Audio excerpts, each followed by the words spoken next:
Marcha, estamos estudiando el libro de Hechos. Este es el cuarto estudio del libro de Hechos. Y quiero invitarle que vayamos allá a Hechos capítulo 2, verso 14 al 17. Hechos capítulo 2, verso 14 al 17. Hoy vamos a estar estudiando todo lo que es el capítulo 2. Estaremos estudiando gran parte del capítulo 2, esperando que nos dé el tiempo suficiente, porque hay muchas cosas que nos gustaría compartir, pero vamos a tratar de compartirlo de pie con los 11.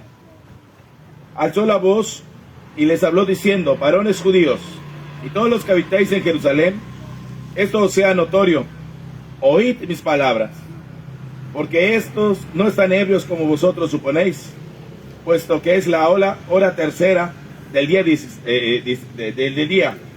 Mas esto es lo dicho por el profeta Joel, y en los postreros días, dice Dios, derramaré de mi espíritu sobre toda carne, y vuestros hijos y vuestras hijas profetizarán, y vuestros jóvenes verán visiones, y vuestros ancianos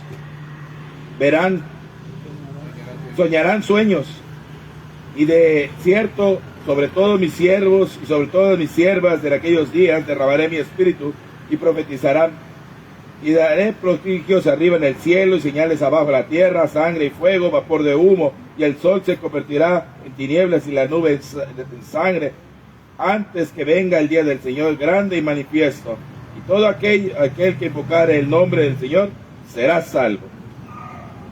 Vamos, hermanos, esto es lo que Pedro comienza a predicar el día de Pentecostés. Como estuvimos viendo la semana pasada, el día de Pentecostés vino el Espíritu Santo sobre ellos, fue derramado el Espíritu Santo, ellos fueron bautizados con el Espíritu Santo, y entonces ellos van a comenzar a hablar, estos varones, en diferentes lenguajes. Hablamos de que hablaron en diferentes lenguas, hablaron en diferentes dialectos, en lenguas maternas de aquellos que había mucha gente, por lo menos 14 naciones estaban ese día ahí y estaban escuchando en su propio lenguaje. Así que eso lo estuvimos viendo. Ahora Pedro va a decir: ¿saben qué? Estos no están borrachos como ustedes puedan pensar. Esto que están viendo hoy es lo que ya había sido profetizado por Joel. Este es el derramamiento del Espíritu Santo que el Padre había profetizado. Esta es la promesa del Padre. Esta es la promesa del cual nos habló Juan el Bautista. Es la misma promesa que nos habló el Señor Jesucristo. Y es la misma promesa que le dijo Jesús, que no se vayan, porque iban a ser bautizados con el Espíritu Santo en no pocos días. Así que ellos están diciendo: esto que están viendo no es algo fuera o algo de este mundo, sino es algo que Dios mismo está haciendo. Así que estamos estudiando el Evangelio de Jesucristo, pero ahora en marcha. En Marcos estudiamos el Evangelio, pero ahora vamos a ver cómo funciona, cómo se pone en marcha este Evangelio. Y como primer punto quiero hablar con ustedes la palabra, lo que es la llenura del Espíritu Santo. Ya vimos qué es el bautismo en el Espíritu Santo, lo vimos la semana pasada. Hoy vamos a hablar la llenura del Espíritu Santo, porque sabemos que en el tema del Espíritu Santo hay mucha confusión. Pero ¿qué es la llenura del Espíritu Santo? Lo que nos dice la palabra, lo que sabemos del Espíritu Santo no puede venir de otro lugar, sino de la palabra de Dios. Así, la llenura del Espíritu Santo, dice, la llenura del Espíritu Santo en el libro de los Hechos nos habla de la llenura y de los efectos que se pueden ver en la descripción o el sustantivo generalmente de una característica. ¿Sabe? Normalmente cuando que está lleno del Espíritu Santo se está refiriendo de los adjetivos o de la descripción de una persona, y quiere decir que es una persona que es espiritual, una persona que es muy espiritual, que es muy piadosa. Cuando hablamos de estas características, hablamos de la manera de vivir, generalmente de un hombre espiritual, lleno del Espíritu Santo. Cuando vemos esta forma adjetiva, es una manera que podemos ver algunos ejemplos. Por ejemplo, si usted lee allá en el libro de Hechos, en el capítulo 6, vamos a ver a Esteban. Dice que Esteban era un hombre lleno del Espíritu Santo.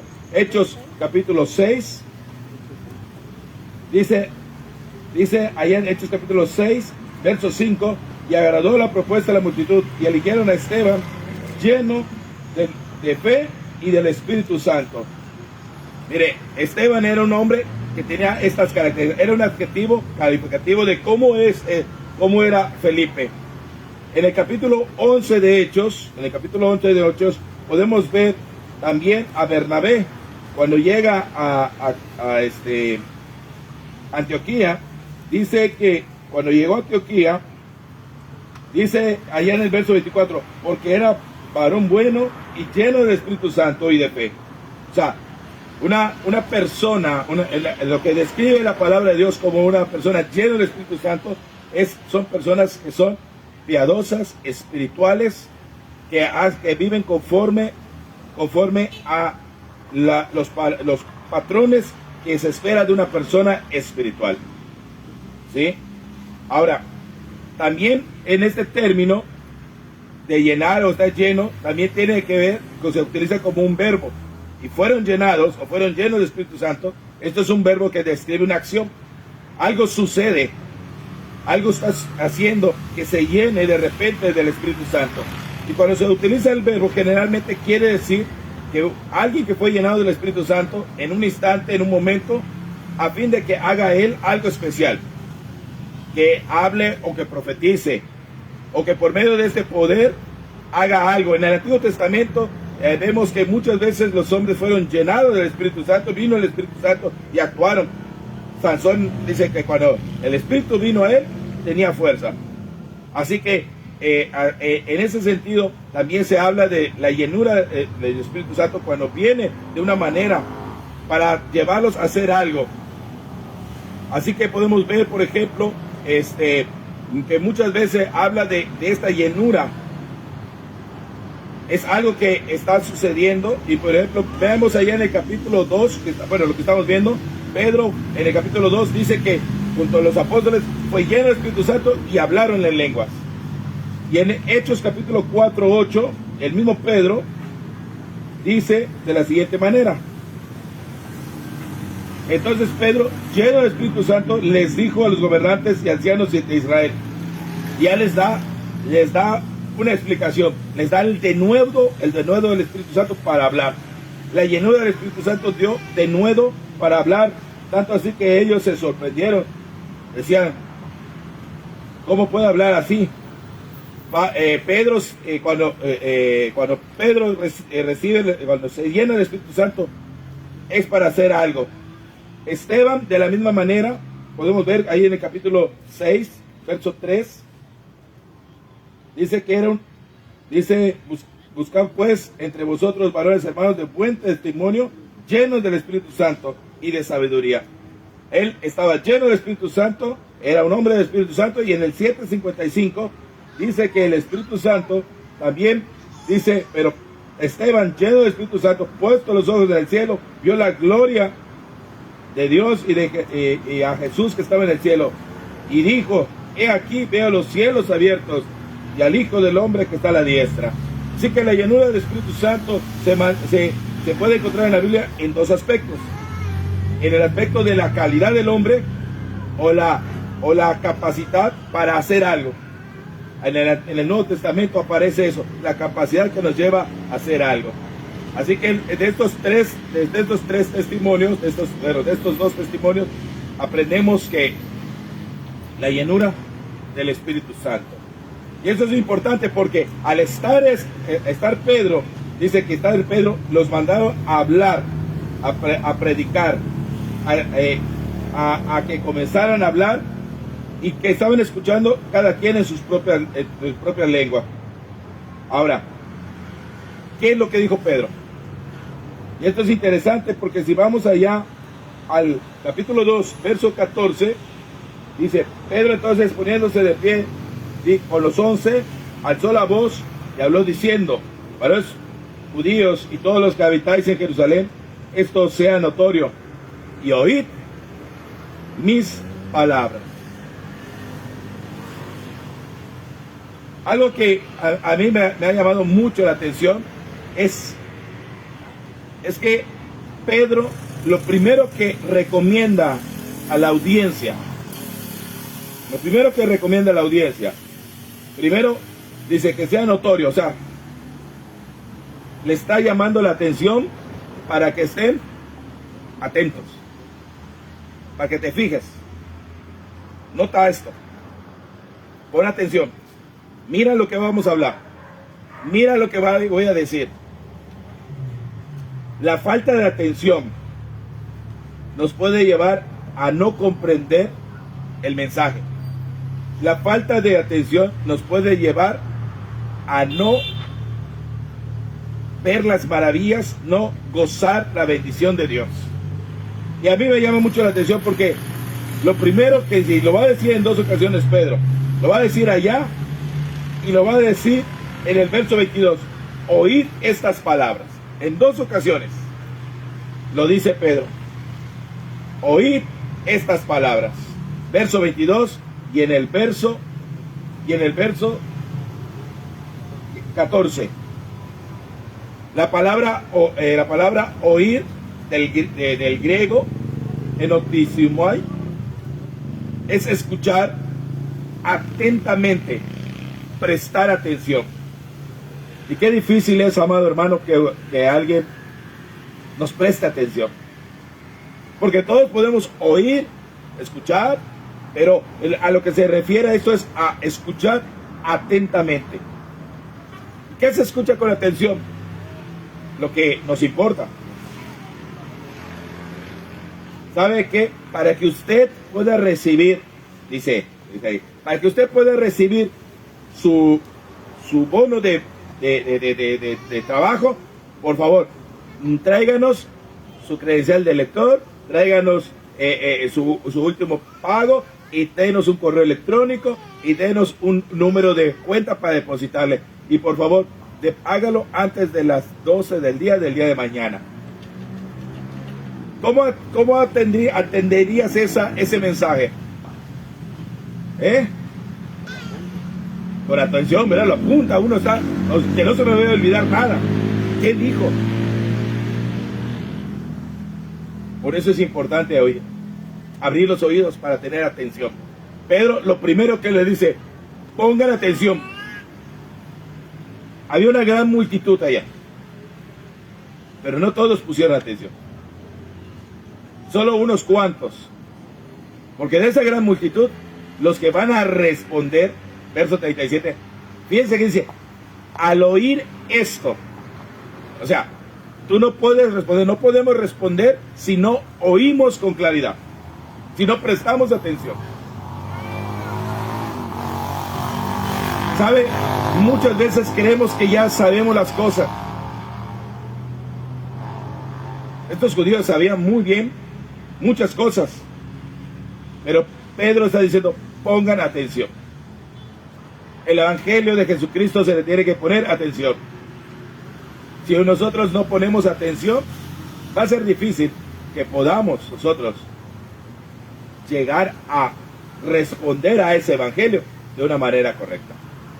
Abrir el oído, prestar atención. Difícil en estos tiempos cuando todo nos quita la atención. Cuando hay cosas que nos llaman la atención, antes, decir, no, ¿cuántas veces se ha propuesto usted leer la Biblia? Pero, oye, me llamó la atención esto, me llamó lo otro. No, o sea, agarra tu teléfono para, voy a leer la Biblia en el teléfono. Y se entró una notificación y ¡ay! Perdí atención. La atención es importante. ¿Sabe? Si usted no está dispuesto a oír, dice la palabra de Dios que la fe viene por el oír la palabra de Dios. O sea, lo que tenemos que hacer, limpiar muy bien los oídos para que esa palabra no se salga, que la podamos atender. Pedro está diciendo, mire, está iniciando, es más, vea la importancia, lo primero que va a decir Pedro al iniciar, es el inicio del reino de los cielos, es la apertura, abrió la puerta. ¿Qué es lo primero que dijo? ¡Hey! Pongan atención. Escuchen. Es lo primero que dijo. Y si esas fueron sus primeras palabras, creo que debemos tener nosotros cuidado de esas palabras. Escuchemos atentamente para poder reaccionar correctamente. ¿Qué vamos a escuchar? Lo que Pedro va a hablarles no es cualquier historia. No les va a hablar de política, no les va a hablar de otras cosas. Les va a hablar de Cristo, del Evangelio, de la buena noticia de Cristo, de Jesucristo. El Evangelio de Jesucristo. Recuerda que como comenzamos a estudiar Marcos capítulo 1, verso 1, que dijimos que es el principio del Evangelio de Jesucristo, Hijo de Dios. Y decíamos que el fundamento de la buena noticia, Evangelio es buena noticia, de la noticia agradable, ese mensaje que viene de parte de el Salvador y Rey, del el Hijo de Dios, es una noticia que viene de parte de Dios y es importante escuchar. Así que precisamente Marcos comienza así para llamarnos la atención. Miren lo que les voy a hablar. No les voy a hablar de cualquier cosa, les voy a hablar del Evangelio de Jesucristo. Fíjense que tan importante es el Evangelio que Jesucristo dice que fue su función en esta tierra. Marcos capítulo 1, verso 14 al 15 dice: después que Juan fue encarcelado, vino Jesús a Galilea predicando el Evangelio del reino de Dios. Él vino a predicar el Evangelio, porque el Evangelio se tiene que predicar. ¿Y qué decía? El tiempo se ha cumplido, el reino de Dios se ha acercado, arrepentíos y creed en el Evangelio. Dos cosas importantes. ¿Qué había que hacer? Arrepentirse y creer. El arrepentimiento es cambiar. Así, cambia.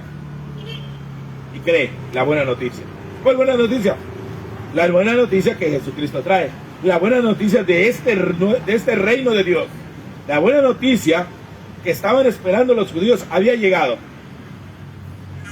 Por eso, cuando estudiamos todo Marcos, ¿cómo concluye Marcos? Después de que nos presentó todo lo que hizo Jesús, los milagros, las enseñanzas, las parábolas, todo lo que dijo Jesús, su muerte, su resurrección. ¿Y qué termina diciendo Marcos? Marcos termina diciendo, allá en Marcos 16, 15, 16, y le dijo, id por todo el mundo. ¿Y qué hay que hacer? Predicar. ¿Qué cosa? El Evangelio, la buena noticia. La buena noticia de Jesucristo. ¿A quién? A toda criatura. Ahora, el predicar es para todos, pero no todos van a creer. No todos van a obedecer. No todos. ¿Por qué? Porque necesitamos abrir los oídos para entender, para comprender, para saber bien. El que crea, el que creyere y fuere bautizado, será salvo. Mas el que no crea, será condenado. Lo dijo Marcos, lo repite Mateo en 28, 19 al 20. Por tanto, id y haced discípulos a todas las naciones, bautizándolos en el nombre del Padre, del Hijo y del Espíritu Santo. ¿Qué van a hacer? ¿Qué tenían que hacer? En todos lados, a toda criatura, hacer discípulos. Un discípulo es un estudiante, un conocedor, alguien que conoce a Cristo, un imitador de Cristo, un seguidor de Cristo, un adepto a Cristo, un alumno para Cristo. Hagan alumnos, hagan estudiantes, hagan discípulos para Cristo. ¿Cómo? Lógicamente, hay que enseñarles, hay que predicarles el Evangelio y hay que bautizarlos en el nombre del Padre, del Hijo y del Espíritu Santo, y enséñenles a que guarden todas las cosas que os he mandado. He aquí estoy con vosotros todos los días hasta el fin del mundo. Es la manera, predicar el Evangelio, enseñarles el Evangelio, que crean en el Evangelio, que puedan ser bautizados en el nombre del Padre, del Hijo y del Espíritu Santo, que se les enseñe a guardar todas las cosas que Él mandó. El Evangelio es algo que vino Jesús a predicar y mandó a sus discípulos a predicar, y hoy nos manda a predicar. Hay que hablar del Evangelio. ¿Qué es el Evangelio? El evangelio tiene que ser escuchado, oído. Lo mismo hicieron los hermanos de Corinto. Allá en la primera carta a los Corintios, Pablo le escribe en el capítulo 15, verso 1 al 4, les dice a los de Corinto: hermanos, les voy a declarar esto: el evangelio que os he predicado, o sea, el evangelio que ustedes han escuchado. Sí, el evangelio se tiene que predicar y tiene que ser escuchado. Muchos habían escuchado el evangelio, mucha gente escucha el evangelio, mucha gente escucha de Jesucristo, pero pocos creen en el evangelio. Pocos creen en el evangelio. Mire, ¿por qué? Porque el evangelio hay que, en el cual también recibiste. La palabra recibir significa aceptar. Aceptar. Porque mucha gente escucha de Jesucristo y cuando le hablas del evangelio y lo que tiene que cambiar, que tiene que arrepentirse, no lo recibe. O sea, sí lo creo, pero no lo recibo. No lo hago mío. Pero no solamente es aceptarlo, sino ese en el cual también perseveráis. Hay que vivir en ella, en ese evangelio. Por el cual, si retenéis la palabra que os he predicado, si te mantienes en este evangelio, si no modificas ese evangelio y vives conforme a ese evangelio, serás salvo. Mucha gente se le pregunta: ¿usted cree que Jesucristo murió por sus pecados? Dice: sí, amén. ¿Usted es cristiano? Yo soy cristiano.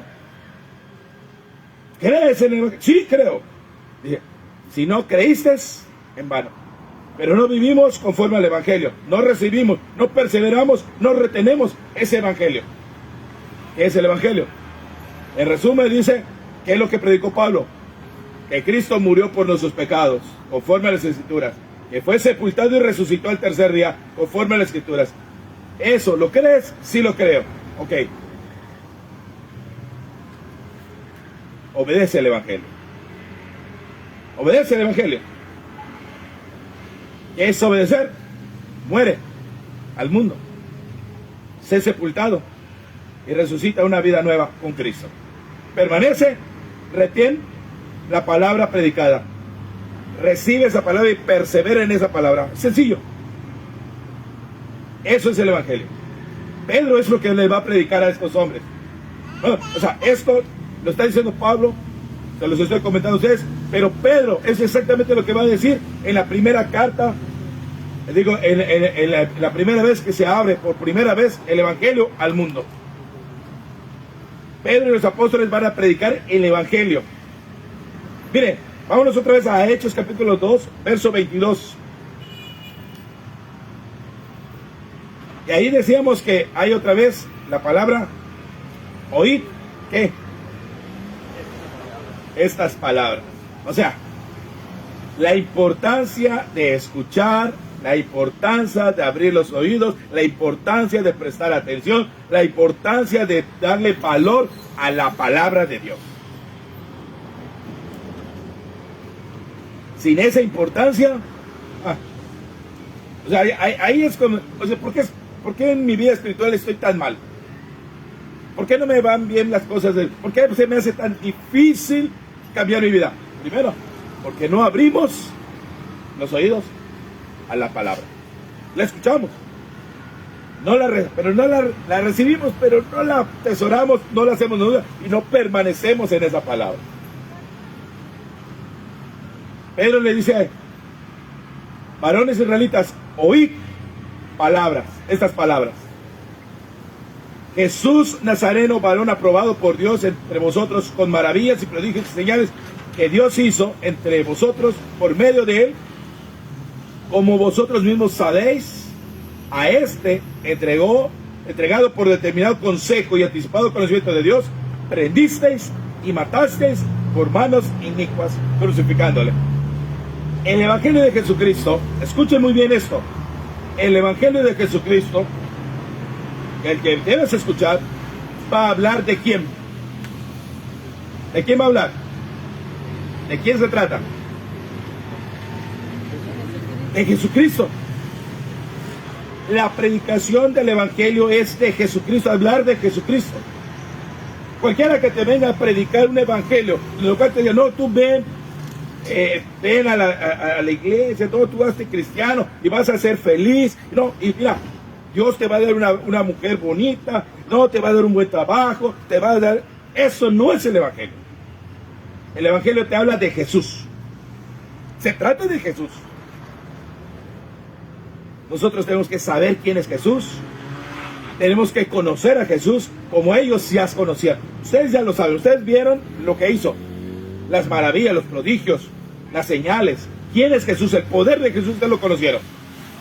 Hoy no podemos ver el poder de Jesús físicamente, pero nosotros lo podemos conocer a través de su palabra, a través de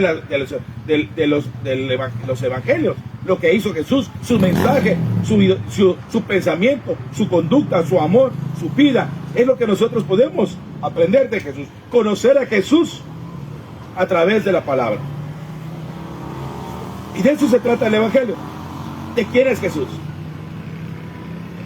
De que Él vino a este mundo. De que Él vino y fue muerto, crucificado. El Evangelio se trata de Jesús. El Evangelio se trata de hablar de quién es Jesús. El Evangelio se trata de saber quién es Jesús, de mostrarnos qué es lo que hizo Él, lo que puede hacer su poder, y nos habla del sacrificio que Él hizo para poder entender por qué hizo ese sacrificio. Recuerdo que cuando estaba yo predicando el Evangelio, una persona me decía: lo que yo no entiendo es por qué Dios tuvo que mandar a su hijo para que muriera. ¿Por qué murió Jesús? ¿Cuál es la razón que murió? Yo no lo entiendo. O sea, no podía él agarrar y decir: ¿sabes qué? Sálvalos así de esta manera, o que hagan esto. ¿Por qué tenía que morir Jesús? Le dije: el día que tú entiendas por qué murió Jesús, ese día te vas a convertir cristiano. Terminamos de predicar el Evangelio. ¿Entendiste por qué murió Jesús? Sí, pero yo creo que había otra forma. Jesús mismo dijo: que hay otra forma, pero no se haga como tú quieres. Y cuando tú no entiendes que es la única manera que Jesús, el Evangelio se trata de Jesús, entonces vas a hablar de muchas otras cosas, pero no de Jesús. Hechos 2, 24 al 29 vamos a leer.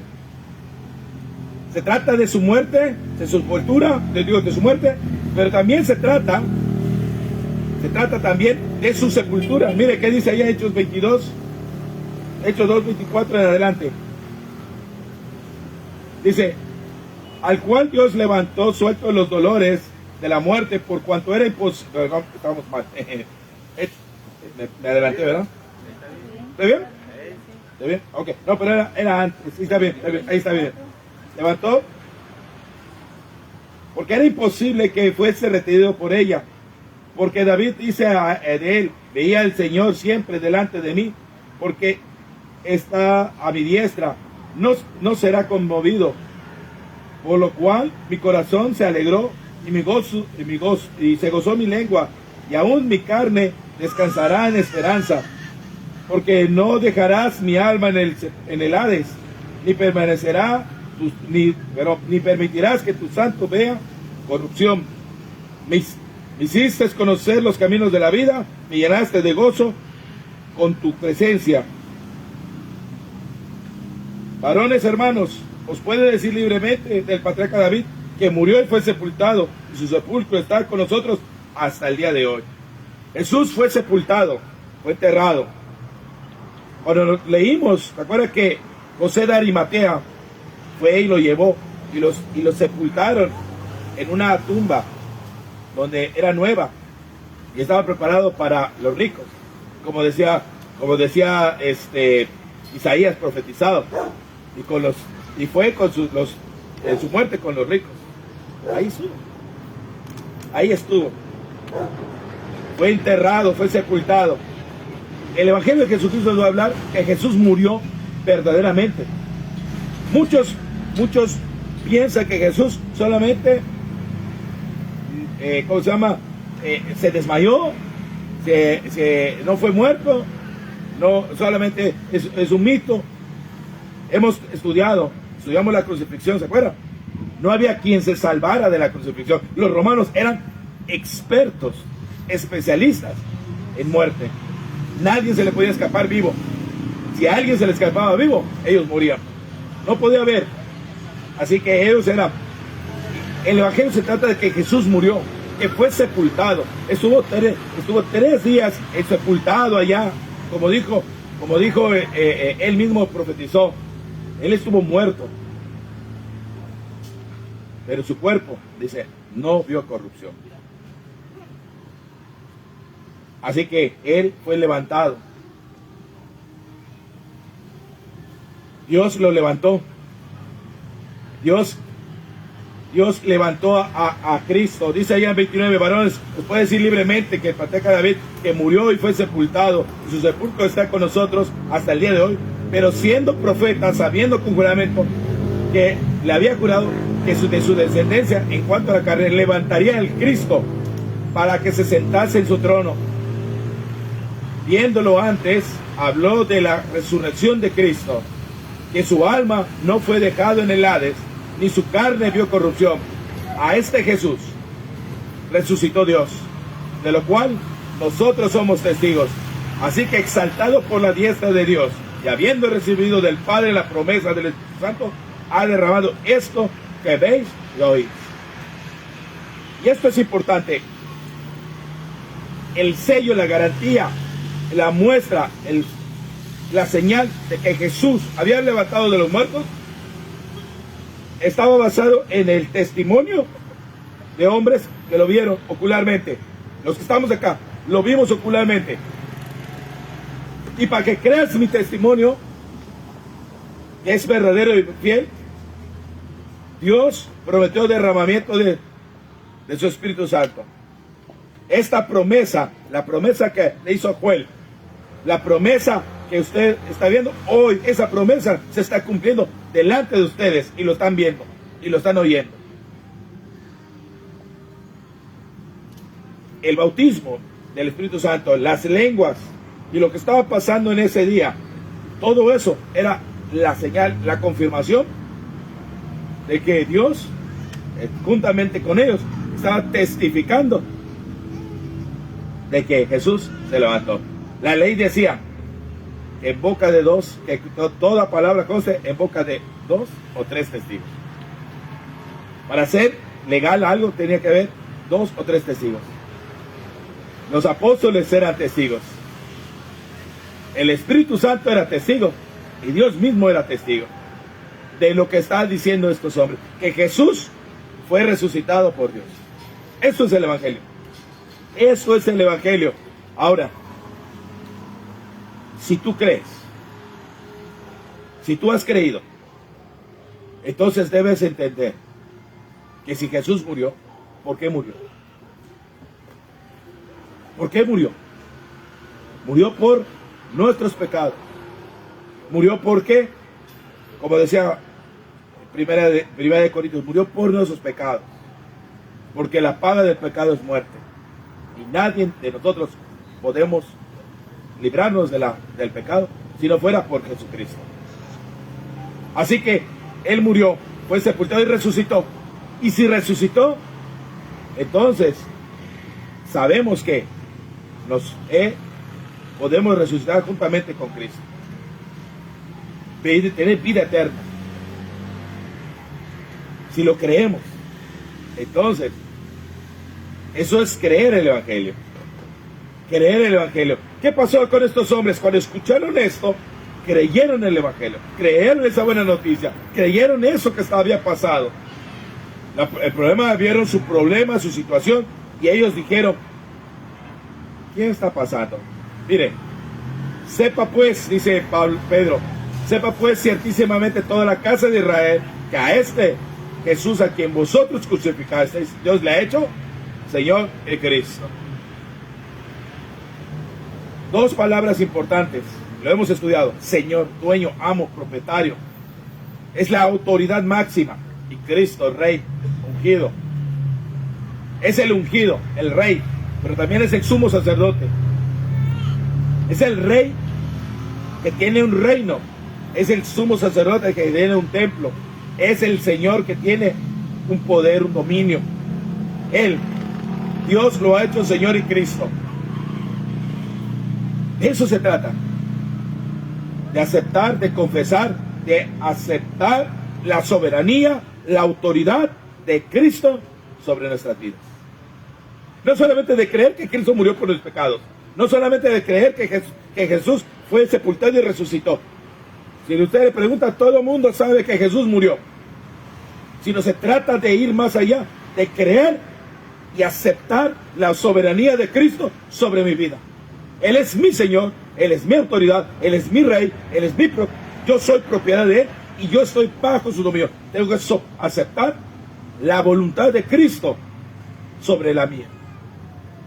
De eso se trata. De eso se trata el creer, el confesar a Cristo como tu Señor, el someterse, el rendirte al Señor como tu autoridad. Es lo que ellos hicieron. Cuando escucharon esto, se compungieron de corazón.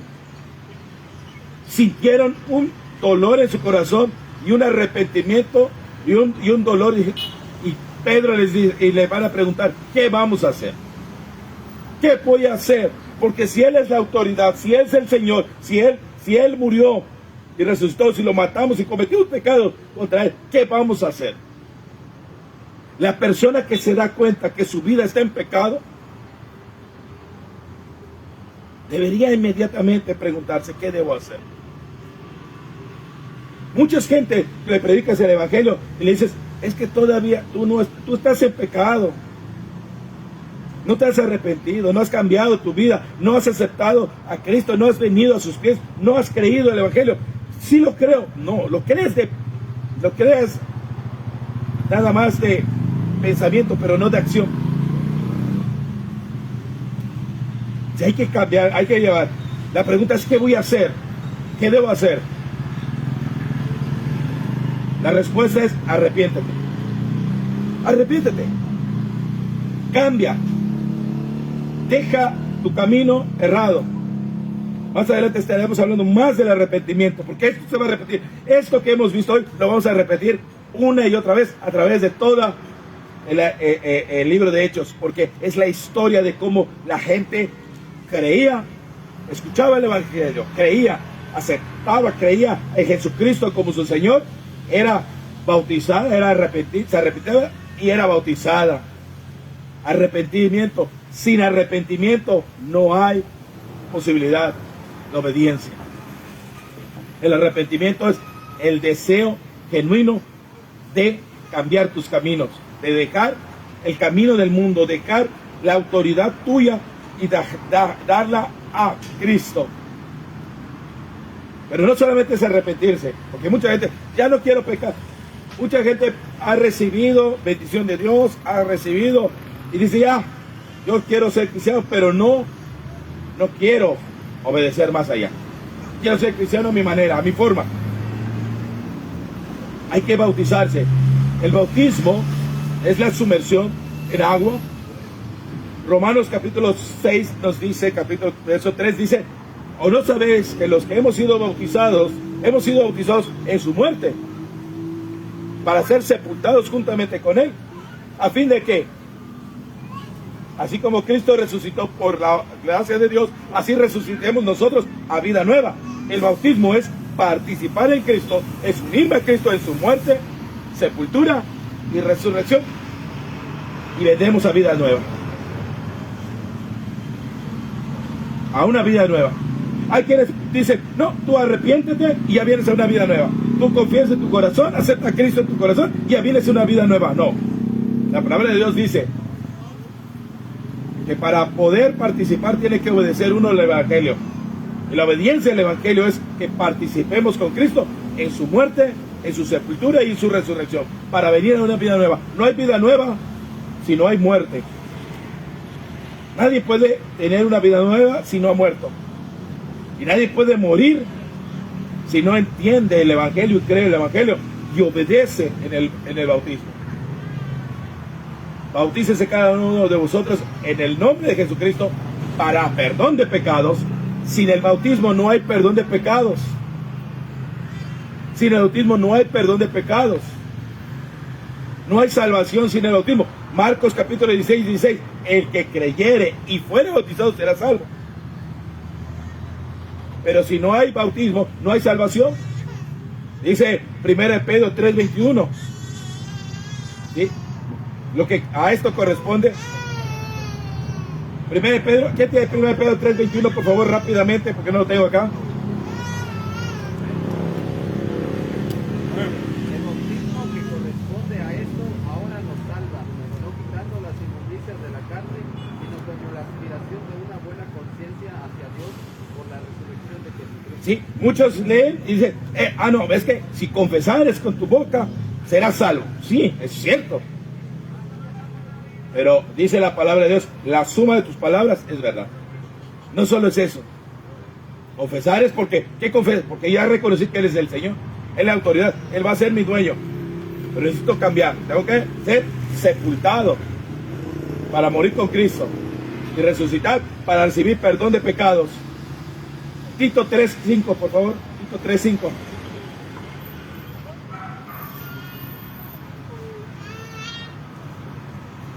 Nos salvó no por obras de justicia que nosotros hubiéramos hecho, sino por su misericordia, por el lavamiento de la regeneración y por la renovación en el Espíritu Santo. Fíjense, por medio del lavamiento. O sea, dice que nos salvó no por obras que nosotros hayamos hecho, sino por medio de ¿qué?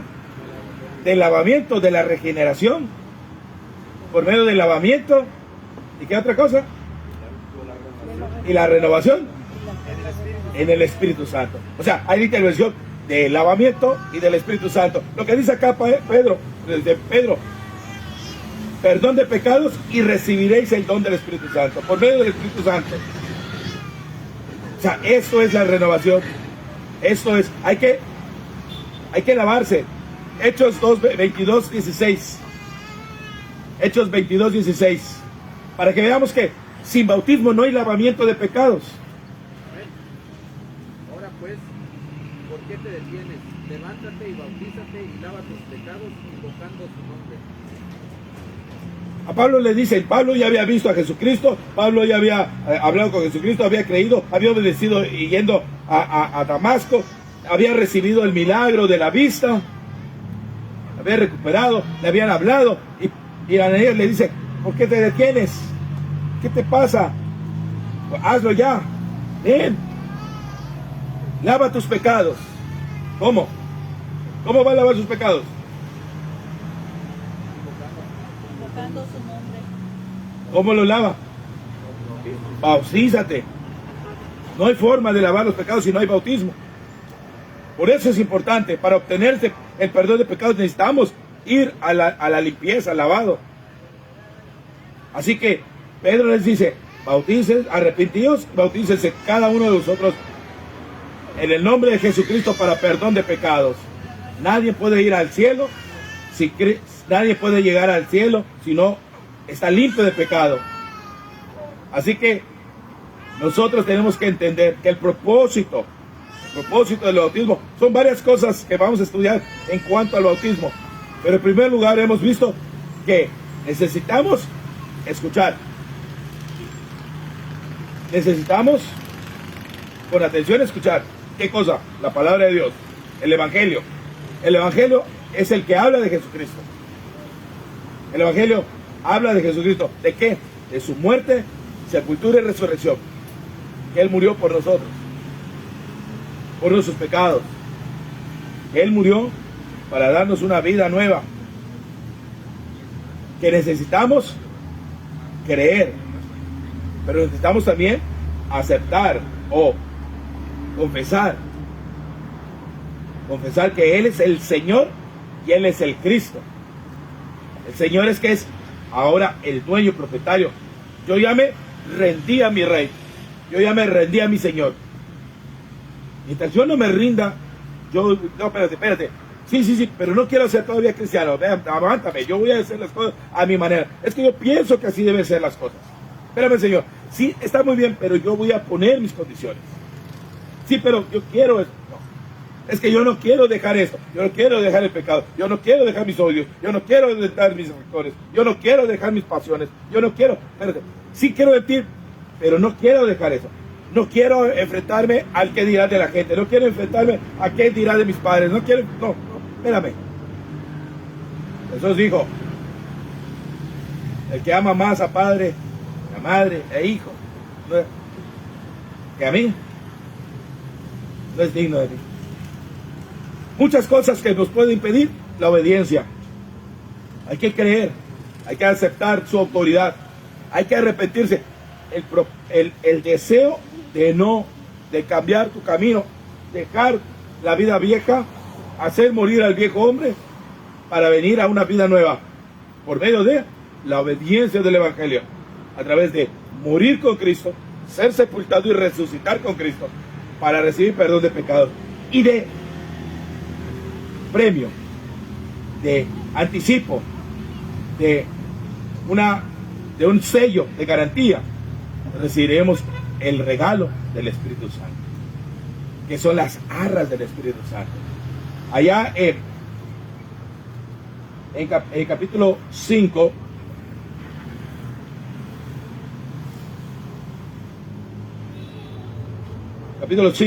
dice que el Espíritu Santo reciben todos aquellos que creen. Dice 5:32, alguien que lo lea, por favor. Y nosotros somos testigos suyos de estas cosas, y también el Espíritu Santo, el cual ha dado Dios a los que le obedecen. Fíjense, el Espíritu Santo está disponible para los que le obedecen.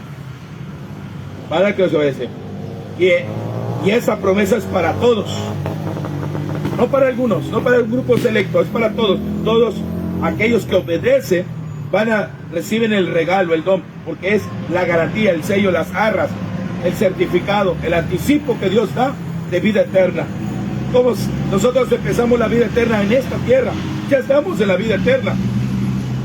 ¿Por qué? Porque dice que todo aquel que en él cree no morirá eternamente. Ya estamos en vida eterna. Tenemos que conservarnos en vida eterna. Hay quienes están esperando, vamos a esperar la vida eterna, ¿no es cierto? No, estamos en la vida eterna y debemos vivir en esta tierra porque ya tenemos la vida eterna. Luchar para mantenernos, para que cuando llegue el Señor nos encuentre limpios delante de Dios, limpios sin pecado. Así que no hay perdón de pecados si no hay creer, aceptar, confesar, arrepentirse, bautizarse. No hay perdón de pecados. Y el bautismo lo estaremos viendo la próxima semana. Estaremos hablando más de muchas otras cosas que pasaron, porque ellos no solamente recibieron, fueron bautizados y ya fueron perdonados. Estos hombres recibieron mucho más todavía. Y lo vamos a ver en los siguientes versículos. Del verso 39 en adelante vamos a ver muchas otras cosas que Dios da para aquellos que obedecen su palabra, aquellos que creen en el Evangelio y lo obedecen. Dios bendiga su palabra. Recuerden, estamos viendo el Evangelio en marcha, el Evangelio de Jesucristo en marcha, el estudio del libro de Hechos. Bendiciones, nos vemos la próxima semana.